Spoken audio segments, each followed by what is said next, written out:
Yo, yo, yo, what is up, my peeps? It is your main man Cop here, and we are back with another awesome video for you today. Today, we're going to look at something I get asked about a lot.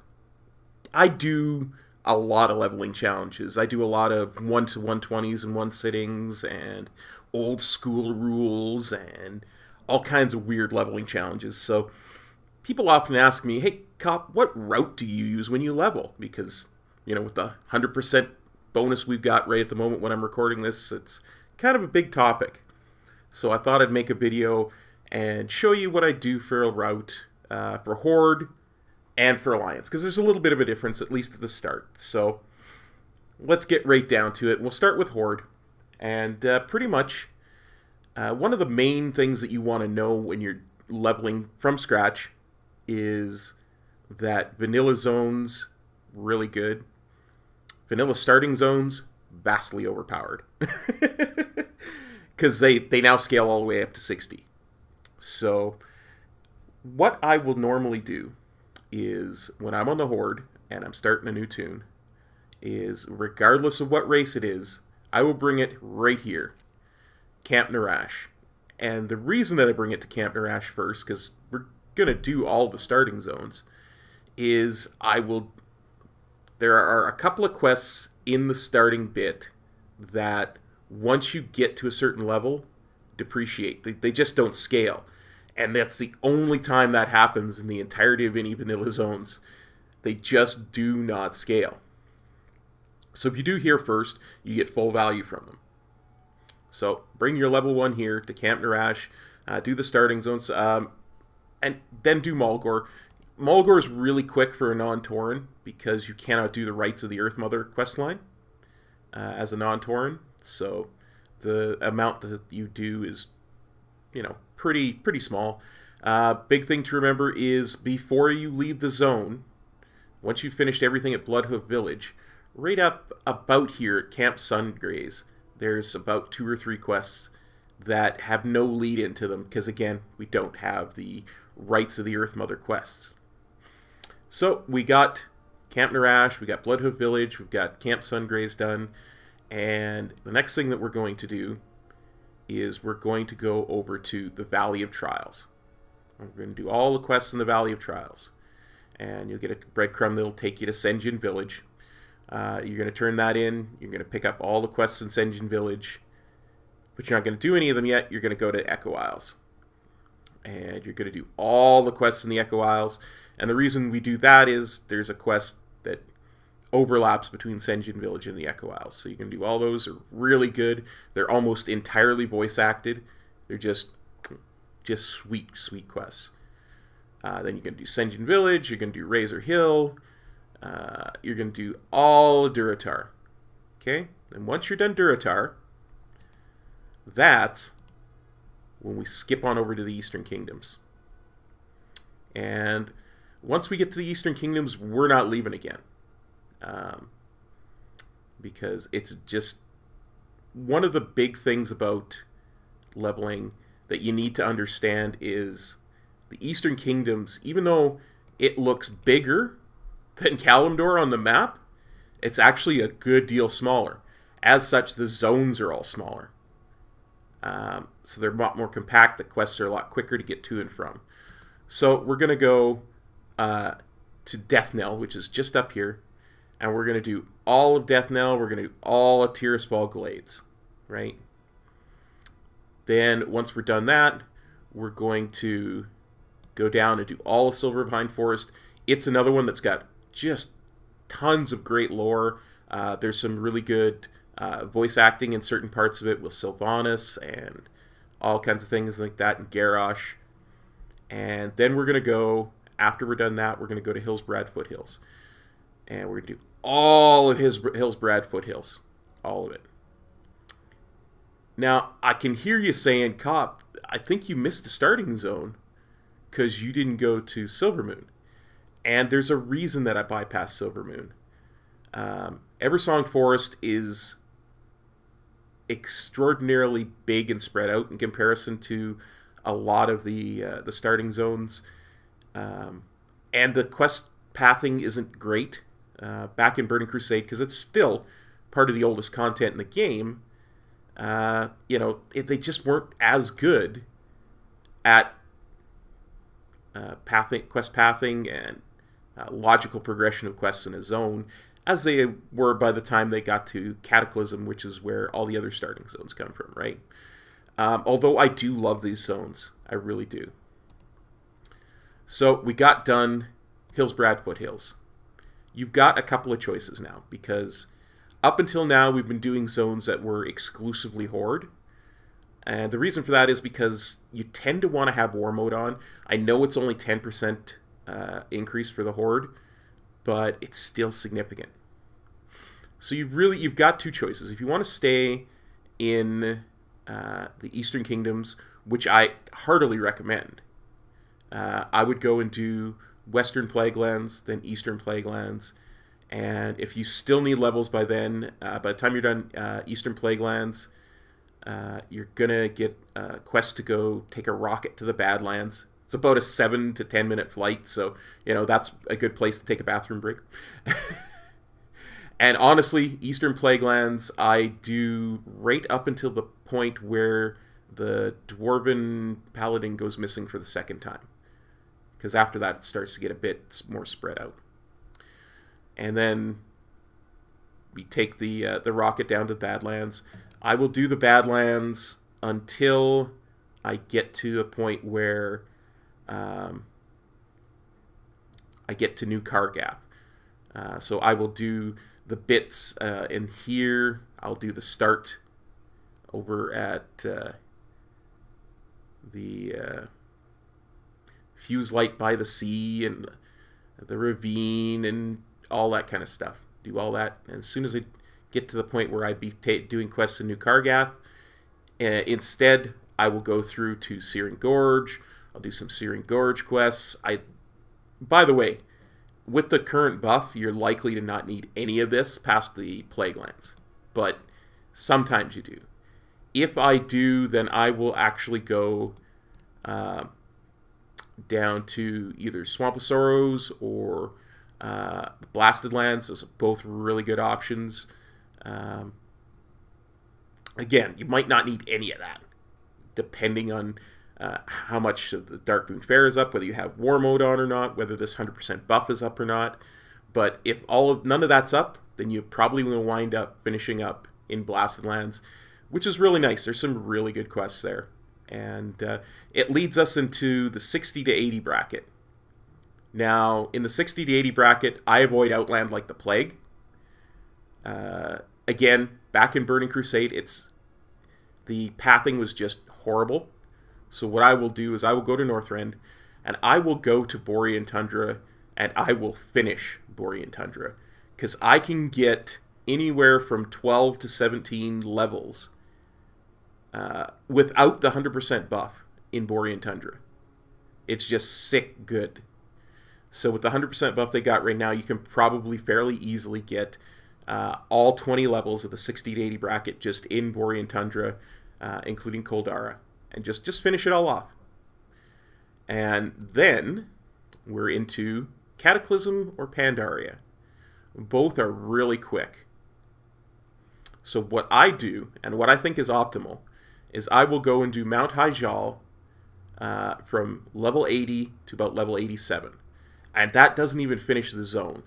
That gets you to about the Sanctuary of Malorn, Cytheria's Roost type of quests. And you should be about level 87 there, again, without the 100% buff. And once I get to about level 87, the fastest thing to do is just go and do Jade Forest. And without the 100% buff, you should get to the point where the statue is exploded. And I believe that's right at Serpent's Heart. And that'll get you to 90. You go to 90, you go to Draenor. And you do... I don't think you can skip the intro quest without doing some jiggery pokery that I don't like to bother with. On the Horde side, it's a little worse. Frostfire Ridge is not the best zone, so what I will do is I'll just burn whatever quests I can get as quick as I can. I'll go to Gorgrond. I will do bonus objectives in Gorgrond. And that will get you to level 100. If I'm feeling particularly frisky, when I get to level 100, I will go to Nagrand. And I will do bonus objectives and treasures in Nagrand to 101. And the reason is that bonus objectives in Nagrand give roughly double the experience that bonus objectives in Legion content do. So it's a really good thing to stick around in Nagrand for a level, especially because as soon as you get to Legion content, you need to go and do your artifact quest line in order to get, like, you can skip the intro one that takes you to the Broken Shore, but you need to do your artifact quest line in order to unlock the ability to choose a zone. So, and that slows you down considerably. It is very slow with very little XP, but you got to slog through it. And then once I get my artifact and I can choose a zone, I will go do Val'sharah. Great zone, very compact, and I will get to the point where, spoiler alert, I'll get to the point to where Ysera dies, and then I'll go do Azuna, and I will do all of Azuna. Just finish Azuna right off. Generally speaking, with the current buffs the way they are, that should get you to 110. If you need a few more levels, and you've done Val'sharah to the point I said, and you've got Azuna done, I will go to Stormheim, and I will go and do the quests that are up to where you're at I believe it's Agrimar's Vault, where you're proving yourself and making the statue whole again. That will definitely, even without the buff, that will definitely get you to 110. You get to 110, and we're off to Zandalar because we're Horde. Remember that opening up your outposts on Kul Tiras are really rich XP for the amount of time they take. Also remember that if you ever get bored of questing, you can always go and run some islands. Those are really good XP. When I come to Zandalar, I will typically go and do Vol'dun first because it's the zone I like the least as Horde. Then I will do Nazmir, then I'll do Zuldazar. If I'm feeling like I want to do it story-wise that makes sense, I'll do Zuldazar, then Nazmir, then Vol'dun. Either way, you shouldn't even need more than one zone right now with the current buffs and opening up your outposts. But if you're past when this 100% buff is off, probably Nazmir is a really good place to go. Zuldazar's nice. I would avoid Vol'dun just because, again, I do it first because I hate it. The Horde story there I just don't like. So, and that should get you right up to 120. And now, if you'll excuse a quick cut, we're going to go and head over to the Alliance side, and I'll show you the differences there. Be right back. And we're back. Well, you didn't go anywhere. I went somewhere. Anyway, we're on the Alliance side now, and I just wanted to kind of show you some of the differences. Like I was saying earlier, the Eastern Kingdoms is always a better choice than Kalimdor. Okay? So, the Alliance kind of has an advantage because most of their stuff starts in the Eastern Kingdoms. So let's have a look at my route. I start here in Northshire. Doesn't matter the character, I bring them here, we start here. I will finish Northshire, I will finish Elwyn Forest. Then, what I will do is I will go here to Dunmoreau. Now, interesting bit about Dunmoreau, unless you are a gnome, you cannot do the gnome starting bit. You have to be a gnome to do it. It is horrible. I agree that the quests just don't appear. It's kind of like how the Tauren is a bit bugged. You just can't do the gnome stuff. So instead, I go here, go to Coldridge Valley, and I start with the dwarf stuff, and I just make my way through all of Dunmoreau. Then, when I'm done Dunmoreau, I go... Come on, cop. Here. To Thelsamar and Loch Modan. I do all of Loch Modan. It's really nice. There's random quest objects throughout the zone. There's like 6 or 7 of them that just give you an extra full quest worth of XP just because you happen to notice them and pick them up. And you get a lot of really good value from doing Loch Modan. Then when I'm done Loch Modan, that's when I go and do Wetlands. And I will once again do all of Wetlands. Now once you're done that, you start to have a bit more of a choice. A really good option can be to go and do the Night Elf starting zone and Darkshore, because Darkshore is insanely good for quest density. The starting zone there, Teldrassil, not so much, and the Draenei starting areas, well, amazing for lore, not really good. So just like Horde, you can go and do Stone Talon Mountains, because Stone Talon Mountains is legit broken for the amount of XP it gives per quest, and the story is really good. So you can go and do Stone Talon Mountains, you won't regret it. However, that's pretty much the only zones over there besides Darkshore that is probably worth it. So unless you're just, you know, within about 10 to 15 levels of hitting 60, I would not go there. I would instead do the Plague Lands. Just like with the Horde, you're going to do the Plague Lands. Again, you're going to run into more people with if you got War Mode on that are going to want to kill you, but it really doesn't slow you down that much. And then from there, it's pretty much the same as Horde. You're going to go down to the Badlands. You're going to do the quests right up until you get the 3 the 3 Vikings. You're going to do a little bit of Searing Gorge, generally until you're done Thorium Point. And then you're going to go down, and I stay away from Red Ridge. I'll tell you why. I'll stay away from Red Ridge. There's a high-level Horde quest there in BFA, so you often will run into Horde players there. Westfall is a bit spread out. If you got your fast riding, like if you're level 40 or above and you've got your high-end riding, it can be worth it, but you really need that mobility because it was never designed well. Duskwood, you're going to run into some Hordes again, and it's a good zone. I don't mind doing it.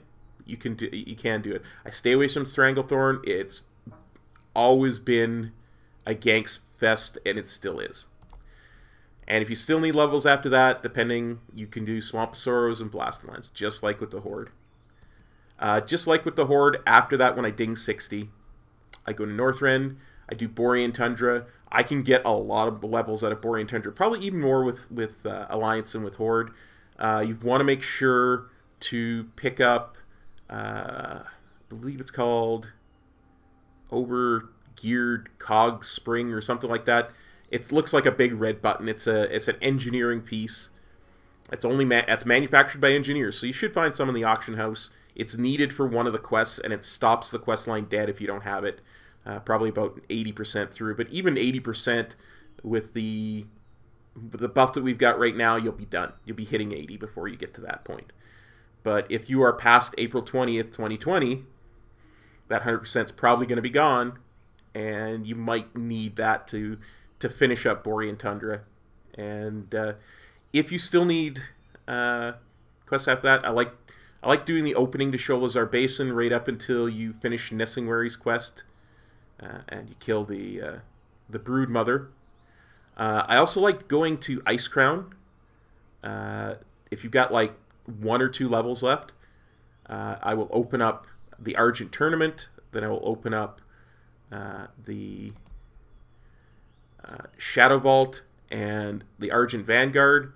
That's all really dense quest stuff that really works quite well. So I stay away from Zaldrak because it broke my mind. Uh, one of these days I'm going to make a clip of that when it happened. It literally destroyed my mind. We were in the middle of a... I was in the middle of a 1-to-1... I think it was one of my first attempts at 1 to max level, so it might have been 1 to 110. And I was in the 70s, and I was in Zaldrak, and this was before level scaling, and I was doing a quest, and it broke my mind. I think I stopped the run probably about 5-10 levels after that because my mind was just gone. I really dislike Howling Fjord and Grizzly Hills for leveling. They're not very efficient. Dragonblight's not bad if you open it up, but once you get past the opening quests, it can start to get a bit higgledy-piggledy. After that, it's pretty much the same as Horde. You want to do Hyjal from 80 to 87. You want to do Jade Forest from 87 to 90. You want to go to Draenor. Now, in Draenor, I can get all 10 levels in Shadowmoon Valley. There are legit a broken number of bonus objectives and treasures. In Anguish Fortress, I think there's like more than a dozen treasures in there. So you can get all 10 levels just by questing and doing all the bonus objectives and getting all the treasures that you can find in Shadowmoon Valley. And plus, it is one of the most gorgeous zones in the history of Warcraft. Definitely go through there. But if you want to be as quick as possible, you do the same thing as you would do for Horde. You would get to about 92, you can open up Gorgrond, you're going to do bonus objectives, and you're just going to nuke them all. And then once you hit 100, you're going to do your 100 to 101 into Grand with bonus objectives and treasures. Same thing about 101 to 110. You're going to be in the Broken Isles. You're going to do Val'sharah, Azuna, Stormheim if needed. Then you're going to hit Kal Tiras. And this is where we have a bit of a difference. I'm not a huge fan of any of the Alliance zones for leveling in BFA. But my favorite of the three is Drustvar. The story there is just spooky and creepy, and it works really well. Less so if you've been up for 50 hours, but it definitely is a good story. And if you're looking for a chill time to level with a good story that's going to give you a little bit of the creeps, Drustvar is a good zone. Again, open up all your outposts. I really like Vol'dun's story for the Alliance. And Nazmir and Zuldazar, they all have really good stories for the Alliance outposts. So after I've done Drustvar completely, I'll probably hit either Tierguard Sound or Stormsong Valley. Either one, they're about equally bad. Honestly, when I'm doing Alliance, I tend to wind up spamming islands quite a bit, just because the stories don't intrigue me as much as the stories on the Horde side. But either way, you will find it very easy to get to 120 just by doing 1.5 zones and a couple of islands and opening up your outposts. Even without the 100% bonus, it's really not that tough. And pretty much, that is my route. That's how I level. Now, all of this is assuming that you don't use Party Sync. I've got a whole other video that's going to be coming out next week about Party Sync. How to do it, where to do it, why you do it, and what the most efficient leveling path is if you're using Party Sync. So I'll be on the lookout for that next week. And honestly, that's probably the better way to do it. But if you're not into doing Party Sync, that's how I do my leveling. Alright, everybody. We'll see you next time, either on stream, on my LP channel, or for another video here next week on leveling. Take care, everybody. Peace. Cop out.